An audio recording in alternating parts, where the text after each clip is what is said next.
გამარჯობათ, მოგესალმებით, ალეკო მივესალმებით ჩვენს ინტერნეტ და ტელემაყურებელს. ევროპაში უკვე შვებულებების პერიოდი დაიწყო, ფაქტიურად ევროსტრუქტურებშიც აღარავინ აღარ არის დაცარიელ და ევროპული მედიაც და ტელევიზიებიც გადავიდნენ ამ რეჟიმში.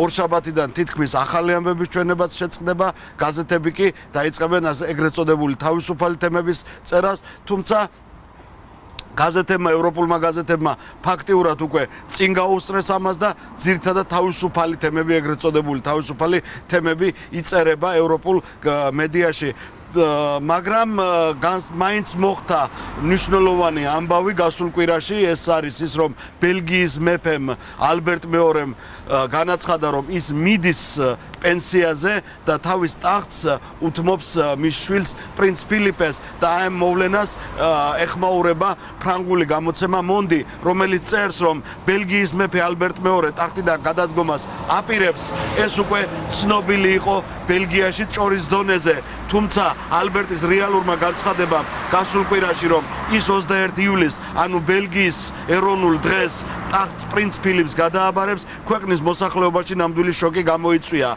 წერს გაზეთი Mondi და დასძენს, ბელგიელებს საკუთარი მონარქი უყვართ, მიუხედავად იმისა, რომ 1993 წელს ის სრულიად შემთხვევით გახდა მეფე, როცა მისი ძმა მეფე ბოდუანი უეცრად გარდაიცვალა, შთაომავლობა არ დარჩენია, ხოლო მეფობის რეალური კანდიდატი ალბერტის შვილი პრინც ფილიპე ჯერ კიდევ პატარა იყო და სამეფო კანცელარიამ მიიღო გადაწყვეტილება ტახტზე დროებით ალბერტი ასულიყო, თუმცა ეს დროებით უკვე 20 წელი გაგრძელდა და ამ ხნის განმავლობაში ალბერტ მეორემ შეძლო ბელგიელების გულების მონადირება. ის ყველაზე პოპულარულ მონარქად და ერის მამად გადაიქცა. ალბერტ მეორემ შეძლო 2011-2012 წლების 541 დღიანი პოლიტიკური კრიზისი, როცა ქვეყანა პრაქტიკულად მთავრობის გარეშე დარჩა, ძალიან გონიურულად და ზედმიწევნით გამოეყვანა ჩიხიდან. მას შეძლო ისეთი პოლიტიკური ფიგურების, ბელგიის პოლიტიკური ფიგურების